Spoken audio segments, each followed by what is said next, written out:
Hello fellow cyborgs, it is day one of the second week of Avatar The Last Page Turner Readathon, and this is my reading vlog. So it is August 8th, and I wanted to let you know where I am with my reading and also with my watching of Avatar. I have finished 1 out of the 5 books that I have read. I really enjoyed There, and I give it 4 out of 5 stars. This is my Fire Nation pick, so I've got that one done already.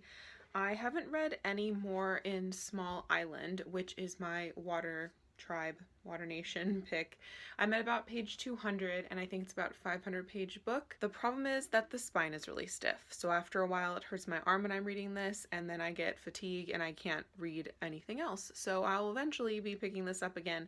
My arm's been feeling better lately. I just finished the 4th story in Happiness Like Water, which is my Avatar Nation pick. I feel nothing for these stories. I'm even contemplating DNFing them, but I kind of don't want to since this collection is so short. But so far I am not really enjoying this very much, unfortunately. And I am 300, I think, pages, about 300 pages into Full Cicada Moon. This is my Air Nation pick. When I first spoke to you about this book, I said that I didn't believe that it being told in verse was justified by the narrative, considering our narrator, Mimi, isn't into poetry, she's into science. A little past where I was when I spoke with you, we learned that she has an assignment to keep a journal by one of her teachers, and she decides that she's going to keep a journal in poetry. So that's the justification for the form. I still don't think that it actually is warranted.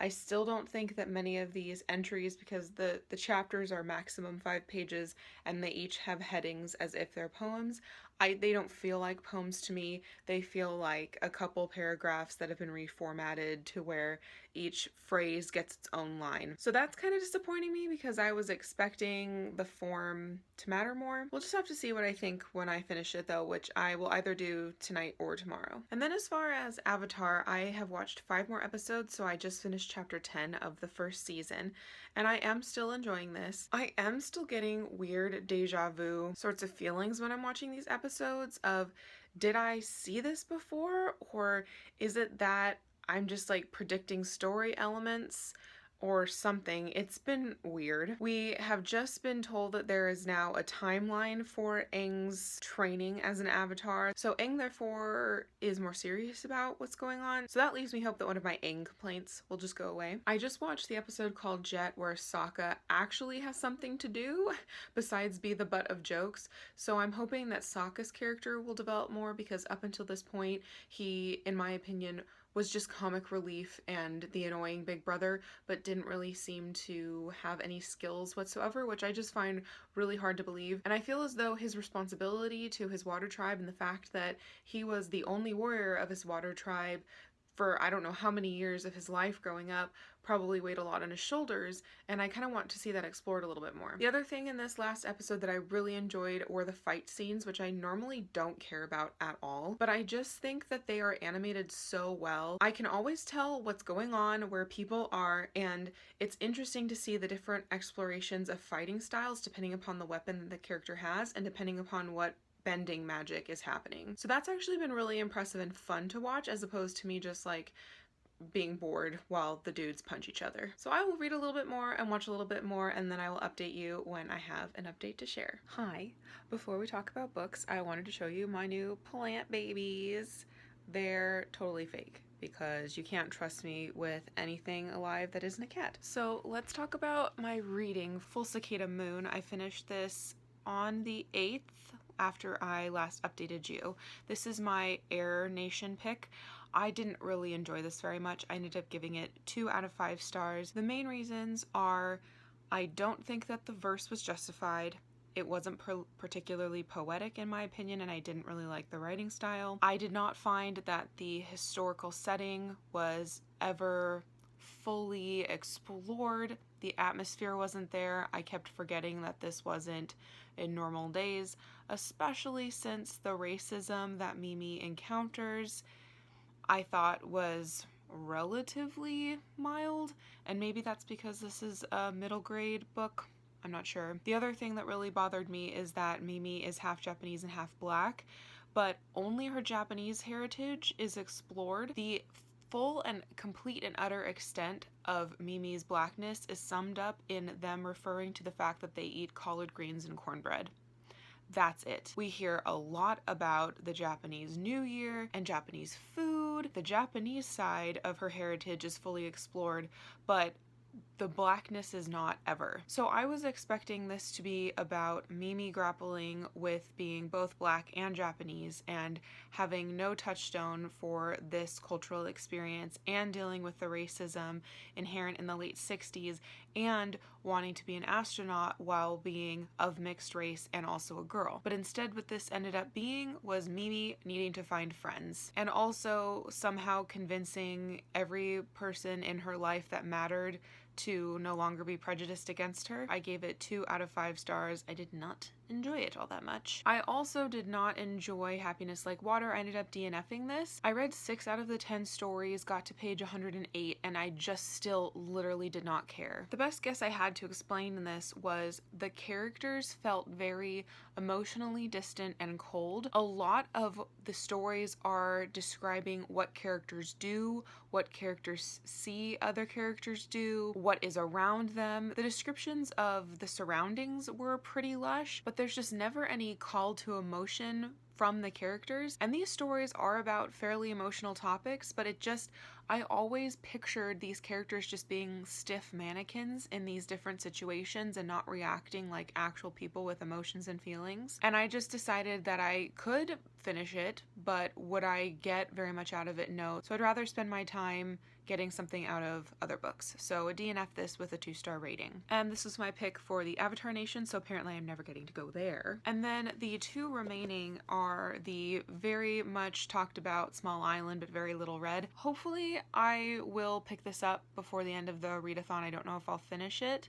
There are a lot of things I like about it, but for some reason it's just been like difficult for me to focus on it while it's in my hands and just not wanting to kind of like dwell in that world, I guess. You know, it's post-World War II, racist white people, English people sort of narratives, which I guess is better than racist white Americans, which I hear about so much, but it's still just, you know, not happy. Was I expecting that? What's going on? And this is my Water Nation pick. And then finally, I have my Earth Nation pick, which is The Wedding by Dorothy West. I'm really enjoying this so far. I'm, I don't know, 10 pages in or something like that. This has a character tree and how they're related to each other, which I very much appreciate, but also kind of makes me worried that's going to be complicated. I've learned mostly just a little bit about this community, which is referred to as the Oval because this tract of homes surrounds and borders this oval green space. These are all affluent black people, but it seems like colorism is going to be a huge thing because the favorite and quote-unquote most beautiful daughter of the Coles, Shelby, has blonde hair, blue eyes, and very, very light skin, even though she's black. And I have a feeling that she is the favorite because of her appearance. Her older sister Liz eloped with a darker skinned man, which they were very much like, oh my gosh, why would you do that? So I'm interested to hear more about this for sure. I really like this writing style. So far, this is far more invested in like the inner lives and thoughts of the characters than Happiness Like Water. I'm connecting with these characters. It's interesting. I'm also really enjoying the atmosphere. It feels very summer beach house sort of vibes to me, which just has a refreshing smell about it. So as far as Avatar goes, I have just finished episode 15 of the first season. We've learned a little bit more about Zuko's background and why he is in exile. His father seems like a shit. Aang's love crush for Katara was in the forefront of a recent episode, so that's not going away, but he does seem to be thoroughly friend-zoned, so instead of being like goo-goo eyes and coming onto her as aggressively as a 12-year-old can, instead he's now kind of like depressed and a little bit moody, but also secretly hopeful. So I guess that's good. Second complaint of Aang that I had has evolved. Sokka has kind of evolved a little bit. There's this one episode where there are flashbacks that he has to being left behind by his father and the other warriors when they leave to go fight the Fire Nation. I wanted to hear more about Sokka and how he feels about being like the last warrior of his tribe when he was like 13. So my wish came true very quickly, apparently. I'm very eager slash anxious for Aang, Katara, and Sokka to get to the North Pole. I really want Aang's training to just go. Like, can we please start training Aang instead of just talking about it? I think once that happens, and hopefully it does, then I'll feel like I've checked something off of a list or something. I did have a subscriber very helpfully tell me that the first season is the longest as far as episode number, and that's partially because there are some filler episodes. I like the overarching plot of Aang needs to train. He's only 12. He's mankind's last final hope against the Fire Nation, and this stuff's gonna go down in a matter of months. I'm interested to hear about that. I'm interested to hear more about bending and more about Avatar lore, hearing more about the world. All of the cool creatures that we see in the different episodes is just great world building. Once the episodes really start incrementally building on one another, I think I will enjoy this a lot more, because there's nothing that really annoys me about it, and it seems like there's a lot of promise and a lot of things working in its favor for me really appreciating it, but somehow I don't sit down with like huge amounts of anticipation and excitement yet. I sit down to watch it more as like, I have to do this so I can report to you guys on my feelings. So I'm waiting for me to become invested emotionally rather than just like intellectually hoping for payoff. But I've blathered on a lot at this point. I will probably check in with you next on the last day of the readathon and let you know either progress or something. Hello, good morning, last day of the readathon. I have made some good progress in Small Island, actually. I just really bend that spine, which is the first like intentional book spine bending I've done in like years. But I don't know how many pages left. I'm on page like 400 right now. And then I have The Wedding left to read. I'm on page 50 of that. I haven't been reading that very much, but it is excellent. I have hopes that I can finish both today, maybe. We're outside though, because I am doing a project today, and I will bring you along for some parts of it. I am finally going to redo the Despair chest, which you might have seen in one of my older videos. This is a chest that I made that is really gothy on top. It's very emo. So I've already sanded it, and now I need to paint it so that when I Mod Podge paper onto it, the creepy emo silhouettes don't bleed through. So that's my plan. Listening to an audiobook, I'm going to start The Vanishing Half by Britt Bennett, which is part of Acacia from the Chaotic Little Book Corners book club this month. And I don't know if I'll finish it today, but we'll see. I'll plug along. I haven't watched any more Avatar episodes yet, but I plan on watching at least 4 to finish out season 1 today, so I will update you on Avatar thoughts when I have them. Hello again. So the chest has now dried and has been painted the base coat, and I am about to try to stick some paper to it. And I have this paper, scrapbook paper, but I had to glue it together, and so it's kind of wibbly in the middle. And I don't know if it's going to work, but my hope is that the Mod Podge will be able to flatten out this Elmer glue warping. But if not, my plan is to rip it off real quick and then use water and a rag to wipe the Mod Podge off the box, and then try again with plan B. So I will let you know how that goes. I have so far only listened to The Vanishing Half today. I haven't read any more since I last checked in with you. I'm about 16% in The Vanishing Half, and I really like it. I'm also really enjoying the audiobook. I will update you with the craft progress after some progress has hopefully been made. Hello, we're back. We're back with the box. So the one page worked, which I'm really pleased about. It's just less that I'm gonna have to wait to dry now. This is dry. I have a silhouette that I'm going to add to the top of it. Cute dancing cats. So my friend made it, and it's going to look really good. So now I need to Mod Podge the cats to the top, let that wait for 2 hours, and then I can start coating everything.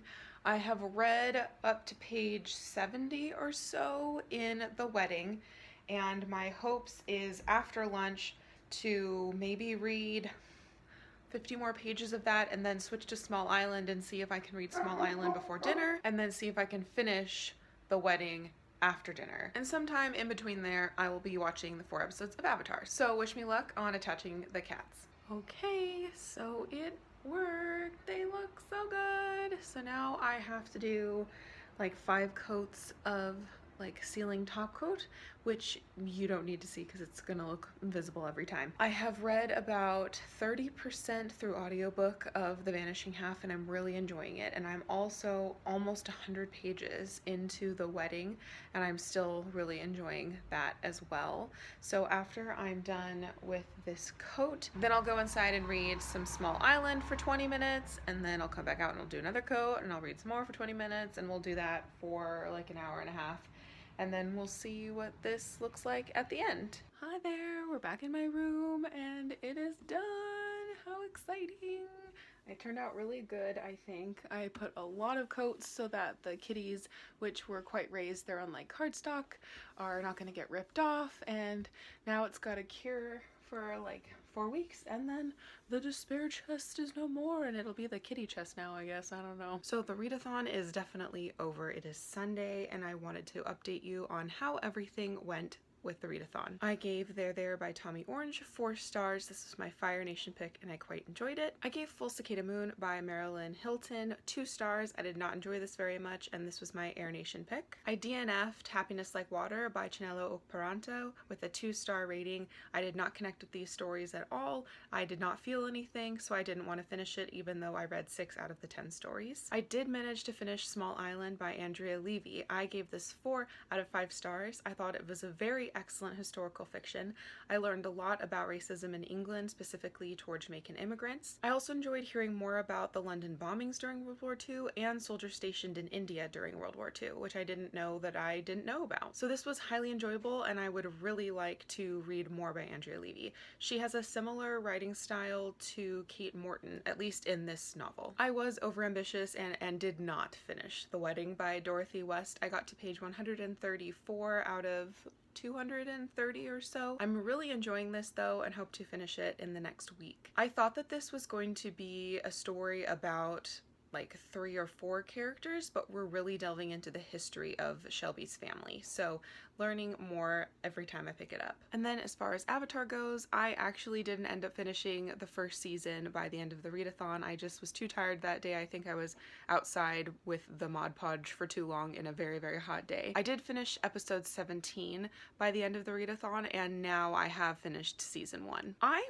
really, really enjoyed the world building that I saw at the North Pole Water Kingdom. I loved seeing their water bending. I loved seeing that their culture was different to any of the other ones we'd seen and how bending was segregated between the sexes, as frustrating as that was. I really saw Aang grow a lot and I really loved how the finale escalated to where Aang being able to enter the spirit world, that was incredibly fascinating and interesting, and seeing him blending with the god of the ocean and becoming this Godzilla kind of monster. It was visually really impressive, and also I thought was the first time that Aang really felt like the Avatar for me. Also, that God Ko, who steals people's faces, was horrifying, and I don't know how Aang was able to just keep a straight face through it. So I think that I'm definitely more invested after the finale of season 1. It's very easy to forget just how well done,